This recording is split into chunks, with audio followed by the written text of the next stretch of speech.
اچھا، اور یہ بچپن سے ہی یہ واقعات کا ذکر ہوتا تھا کہ اسلام انصاف دینے کے لیے آیا ہے، جس میں عورتوں کا انصاف سب سے بڑا one of the reasons it came, وہ عورت کے ساتھ انصاف تھا۔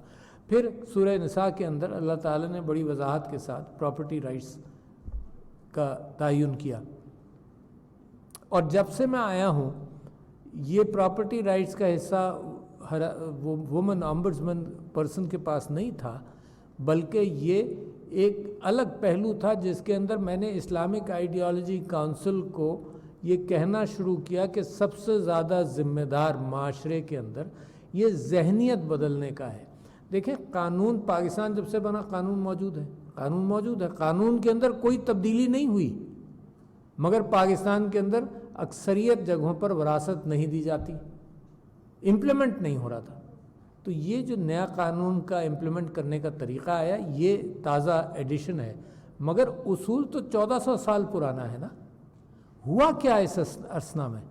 یہ اتنے صدیوں کے اندر کیا ہوا؟ اور یہ صرف مسلمانوں کیا نہیں ہوا، آج سے 300 سال پہلے تو خاص طور پر میں کہہ سکتا ہوں ساری دنیا میں عورتوں کے خواتین غصب کیے گئے، ساری دنیا میں۔ مغرب میں تو تھے بھی نہیں، مغرب میں تو میں بار بار کوٹ کرتا ہوں کہ 20ویں صدی کی پہلی دہائی تک عورت جو تھی وہ اپنے خاوند کی جائیداد تھی، اس کی عورت کی جو جائیداد تھی وہ خاوند کی جائیداد تھی، عورت کی جو آمدنی تھی وہ خاوند کی آمدنی کہلاتی تھی۔ یہ 20ویں صدی کی پہلی دہائی تک سارے مغرب کے اندر یہ قانون تھا، مگر اب آپ یہ دیکھیے کہ اسلام کے اندر تو نہیں تھا، مگر پریکٹس ہماری بھی وہی تھی، اس خطے کے اندر بھی وہی پریکٹس تھی کہ ہم اسلامی قانون کے اعتبار سے عورت کو وراثت نہیں دیتے تھے۔ تو ایک تو یہ چیز، دوسری چیز یہ کہ عورت کو کمزور فزیکلی سمجھا گیا، مگر ایک بڑی تبدیلی آئی ہے دنیا کے اندر کہ فزیکل لیبر سے آہستہ آہستہ اب انٹلیکچوئل معاشرے کے اندر کوئی پروپورشن آف لیبر اگر سوچا جائے تو پہلے اگر 80% یا 90% فزیکل لیبر تھی، اب معاشرے کے اندر شاید 40-50% فزیکل لیبر ہے، اور انٹلیکچوئل لیبر جس کا تعلق اچھی تعلیم سے ہے، یہ پروپورشن بڑھتا جا رہا ہے۔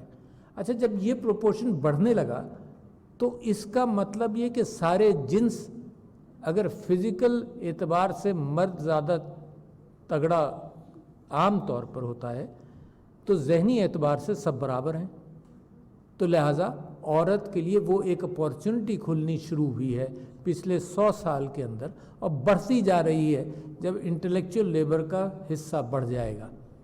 تو جب عورت کام پر لگے تو اب اس کو معاشرے کے تعصبات سے گزرنا پڑتا ہے۔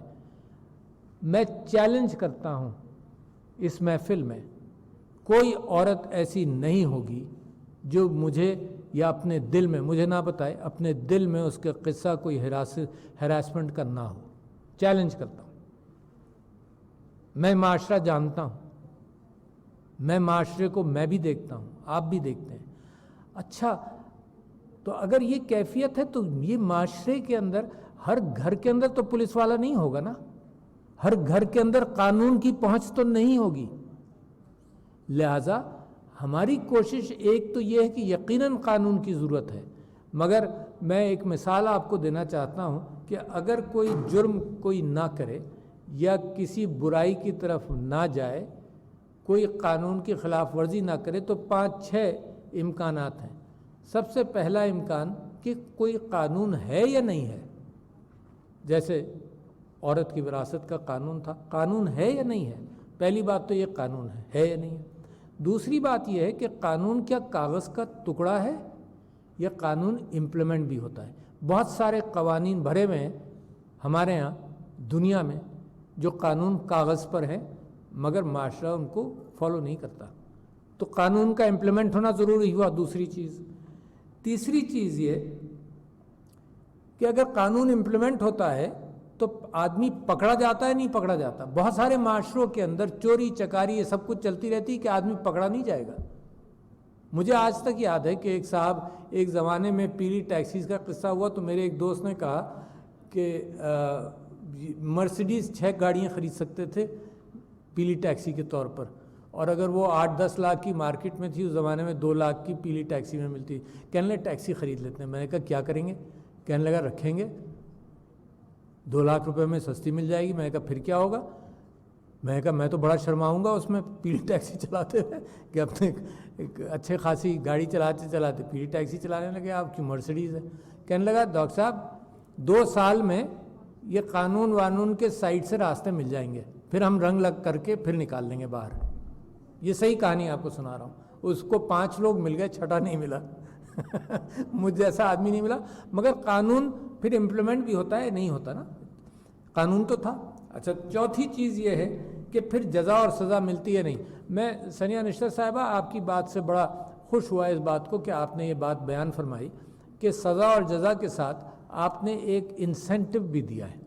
اور انسینٹو یہ دیا ہے کہ عورت بچی کاؤنٹ ہو، بچی کو تعلیم کے حوالے سے انسینٹو ملا، ماں کو اس گھر کو کہ بچی کو پڑھائی کی طرف لائے.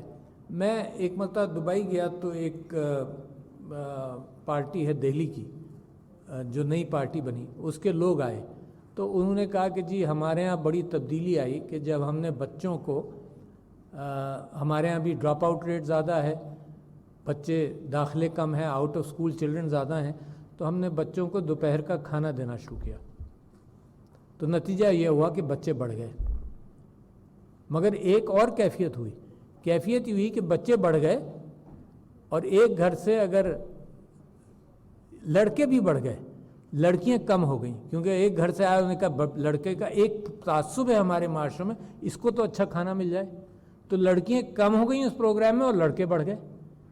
تو اس کے عجیب کیفیتیں پیدا ہو جاتی ہیں جب معاشرے کے اندر ایک کیفیت ہو کہ جس کے اندر مرد کو پریفرنس دی جائے اور عورت کو نہیں دی جائے. تو میں آپ سے یہ کہہ رہا تھا کہ سزا اور جزا، مگر اس سے بڑھ کر ایک چیز اور ہے جو میں سٹیمولیٹ کرنا چاہتا ہوں آپ سے، جو بات کر رہا ہوں وہ یہ کہ معاشرہ کیا کر رہا ہے. میں نہیں، اگر یہاں یہ عورتیں بیٹھی ہیں جن کے متعلق میں یہ کہہ رہا ہوں کہ تقریباً سب کو کہیں نہ کہیں ہراساں کیا گیا ہوگا، تو معاشرہ کیا کیا ہے؟ معاشرہ کیا صرف ہراسمنٹ کر رہا ہے؟ یہ معاشرہ روک بھی رہا ہے. تو یہ جو رکاوٹ ہے یہ تو دل سے نکلے گی، یہ قانون سے نہیں نکلے گی، یہ دل سے نکلے گی. اچھا، اور دل سے کیسے نکلے گی؟ کبھی مذہب سے نکلے گی. تو دیکھیں، جب میں کوئی بات کرتا ہوں تو میں سارے ٹولز استعمال کرنا چاہتا ہوں. کسی بچے کو میں کوئی لالچ دوں گا، کوئی یہ کہوں گا کہ تمہیں یہ ٹافی مل جائے گی، تم یہ اچھا کام کر لو، پڑھائی کر لو، کسی کو شاباش دوں گا، کسی پر سختی کروں گا. یہ ہر اینگل سے انسان کے ذہن کے اندر راستہ تلاش کرتا ہے آدمی. تو لہٰذا جو مذہب کا اینگل ہے وہ بڑا مضبوط ہے. میں نے چوتھے نمبر پر آپ کے سامنے رکھا، حالانکہ جہاں پر یہ لاگو ہے تو یہ ٹپ ہے، کیونکہ یہ اندر سے آدمی اپنے آپ کو ڈسپلن کرتا ہے. 5ویں پھر میں آپ سے کہتا ہوں معاشرہ.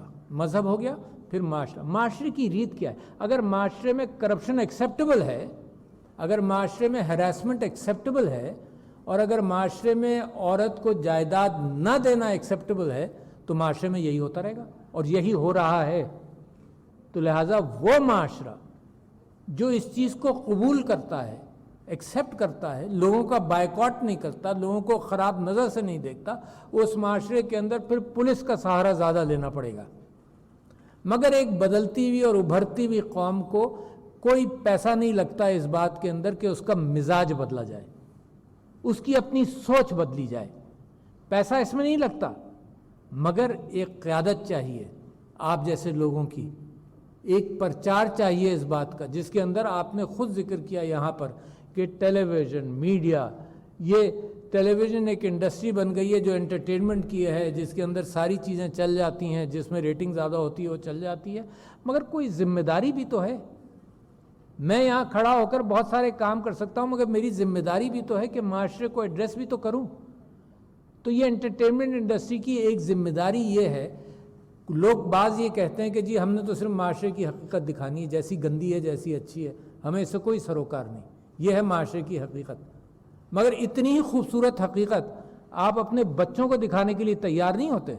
جب بچوں کو آپ سارے دن جب ان سے گفتگو کرتے ہیں تو آپ گندی چیزوں سے بچا کر اچھی چیزوں کا پرچار کرتے ہیں اپنے گھر میں، اور جس چیز کا حکومت نے لائسنس دیا ہے، معاشرے نے ٹیلی ویژن والوں کو لائسنس دیا ہے کہ ہمارے گھر میں انٹرٹینمنٹ ہم کو دکھاؤ، وہ اس بات کا اس کے اوپر اپنے اوپر کوئی کنٹرول نہیں ہے.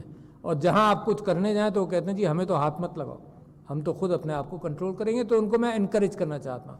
آپ کے ڈرامہ سیریل جس میں عورتوں کے خلاف وائلنس دکھایا جاتا ہے، یہ ایک نارم بن جاتا ہے. میں ہمیشہ یہ سوچتا تھا کہ جن گھروں کے اندر وائلنس ہوتا ہے ان گھروں کے اندر وائلنس پرپیٹریٹ ہوتا ہے تھرو جنریشنز، کیونکہ وہ دیکھ لیتے ہیں. یہی میں سمجھتا ہوں کہ اگر ڈراموں کے اندر یہ نارم بن جائے کہ خاندان اور گھر ٹوٹ رہا ہے، اور یہ نارم بن جائے کہ وائلنس ہوتا ہے، تو ان گھروں کے اندر وائلنس ایکسیپٹیبل ہونے لگتا ہے. تو لہٰذا جہاں پرچار کرنے کی ضرورت ہے، معاشرے کو تبدیل کرنے کی ضرورت ہے، اس کے اندر یہ بہت ضروری ہے کہ ٹیلی ویژن کا بھی رول ہو. ہر ہتھیار ہمیں استعمال کرنا چاہیے. تعلیم کا رول ہو. عورت کی ترقی کے اندر 3-4 چیزیں بڑی اہم ہیں. ایک، اس کی صحت، اس کی فریکوینٹ پریگننسیز جو معاملے کو، اس کی صحت کو خراب کرتی ہیں، میل نیوٹریشن بڑھاتی ہیں، وہ مجھے الگ غم ہے. یعنی ہر چیز کے اعتبار سے ہم کو ہر چیز ایڈریس کرنی ہے.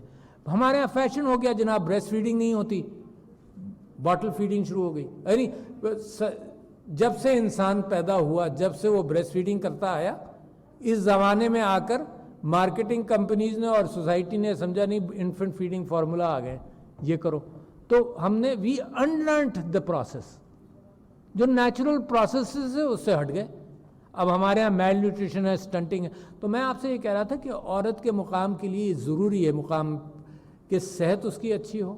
دوسرا، معاشرے کے اندر اکاموڈیٹو کیفیت ہو، کہ اگر وہ جاب پر ہے تو عورت کے اعتبار سے کوئی جاب ہو سکے. کل ہی میں کسی کی خاتون کی کہانی سن رہا تھا، بڑے نارملی وہ مجھ کو سنا رہی تھی کہ جی وہ تو فل ٹائم جاب ہے، تو لہٰذا میں تو فیملی کو بھی وقت دینا چاہتی ہوں، تو کوئی گنجائش نہیں ہے.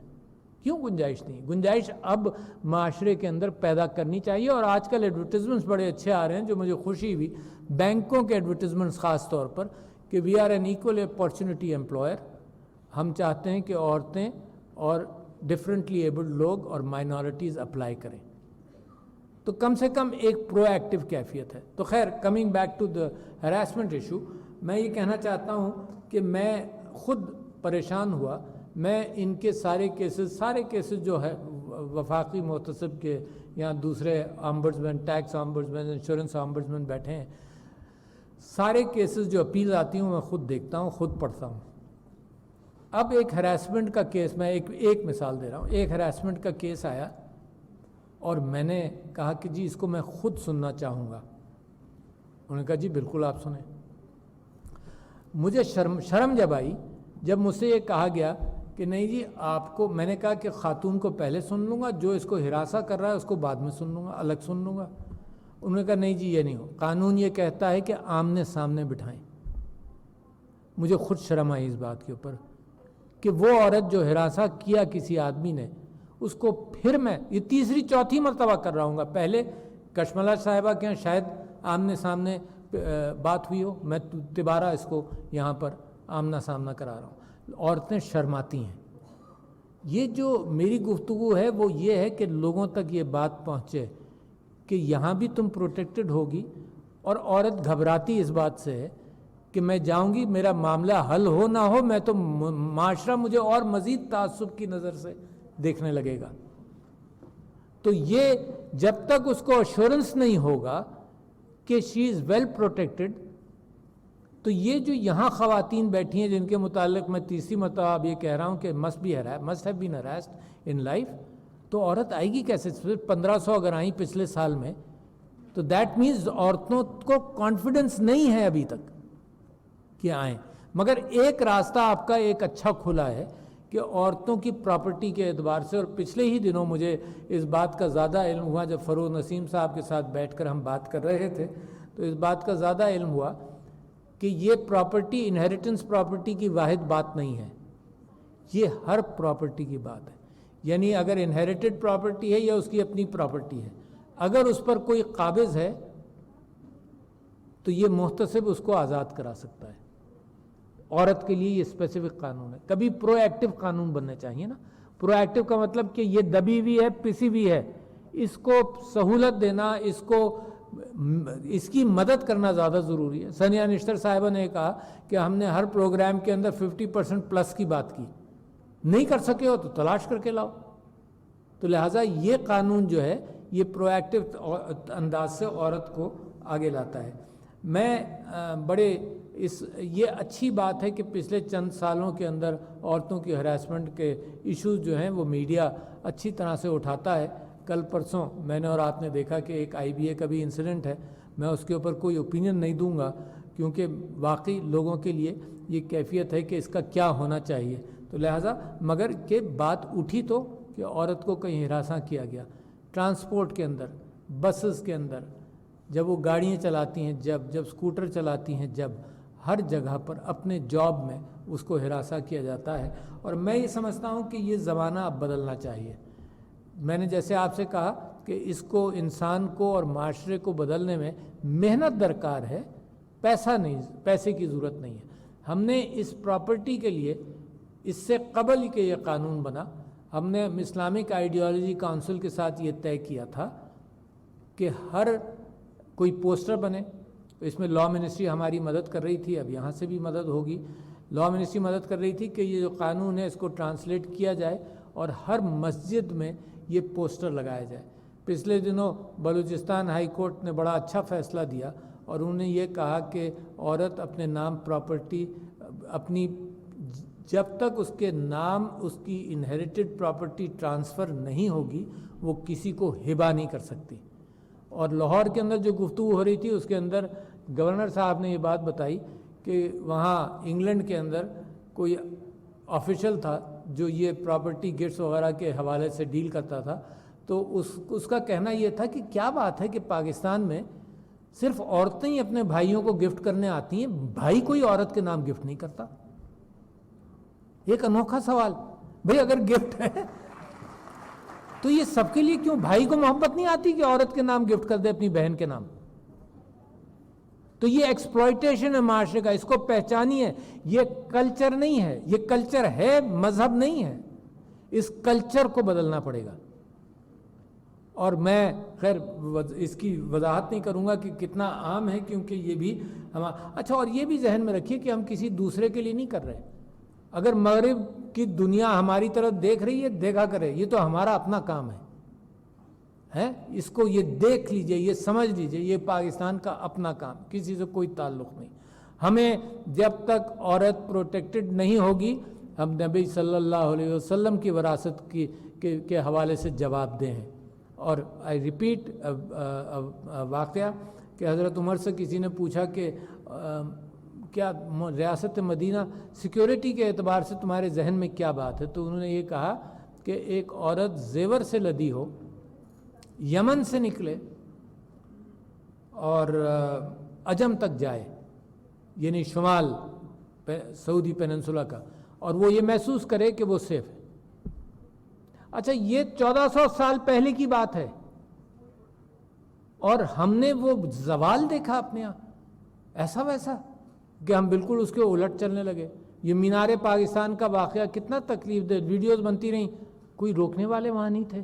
تو یہ معاشرہ جو ہے اس کو اپنے اندر اپنے گریبان میں جھانک کر دیکھنا چاہیے کہ یہ ایسے واقعات نہیں ہوں. یہ ہم اپنی نظروں میں گر جاتے ہیں اگر معاشرے کے اندر ایسے واقعات ہوں, اور اتفاقیہ واقعات, ظلم, زیادتی, قتل ہوتے رہتے ہیں, ہر معاشرے میں ہوتے ہیں, مگر اجتماعی اعتبار سے اگر معاشرہ رسپونڈ نہیں کرے تو وہ ایک کمزوری کی کیفیت ہے. کلچر تو ایسا ہوتا ہے کہ اجتماعی لیول پر بغیر پولیس کے آدمی اس کو فالو کرے. میں جاپان کی مثال دیتا تھا کہ جب سونامی آیا تو 200-300 لوگوں کی لائن ہوتی تھی اس کیفیت کے اندر. پانی کی بوتل لینے کے لیے تو کوئی لائن نہیں توڑتا تھا. یہ ہوتا ہے کلچر کا پریشر. تو مذہب, کلچر, قانون کا اطلاق, اور اطلاق کے ساتھ سزا اور جزا, یہ سب چیزیں ضروری ہیں. اور معاشرے کی آگہی ضروری ہے, معاشرے کی آگہی کہ کیا تمہارے حقوق ہیں, جس کو کشملہ طارق صاحبہ نے اور آپ سب لوگوں نے یہاں بیان فرمایا کہ کیا تمہارے حقوق ہیں, ان کو پہچانو. اور یہ بھی جان لو کہ تمہارے حقوق کو طاقت دینے کے لیے، تمہارے حقوق کو پروٹیکشن دینے کے لیے گورنمنٹ کے ادارے موجود ہیں.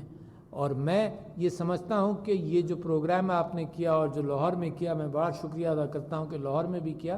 اس کے ذریعے ان خواتین کو تو شاید سب کچھ معلوم ہوگا، مگر اس کے ذریعے ٹیلی ویژن کے ذریعے جتنے آپ اچھے فیصلے کریں گے، محتسبین کو میں بار بار کہتا ہوں، وہ آپ کا ٹی وی شاٹ بنتا ہے، اپنے آپ ہی بنتا ہے، خبر بنتی ہے، اخبار میں آتا ہے کہ آپ نے کسی مظلوم عورت کے لیے اتنا بڑا کام کر دیا. یہ روزانہ کی خبر ہے.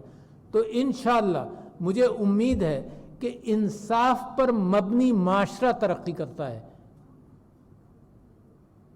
ذرائع پر مبنی نہیں کہ نیچرل ریسورسز کہیں ہوں، اس پر ترقی نہیں کرتا. انصاف پر مبنی معاشرہ ترقی کرتا ہے. اور ویسا ہی معاشرہ انشاءاللہ آپ سب لوگوں کی محنت کے ساتھ اور آپ سب لوگوں کی اگر ملک کے اندر آگہی پیدا کر دیں تو ہم سب کی کوششوں سے ایک انصاف پر مبنی معاشرہ پاکستان کا مستقبل ہے. شکریہ خواتین و حضرات. السلام علیکم.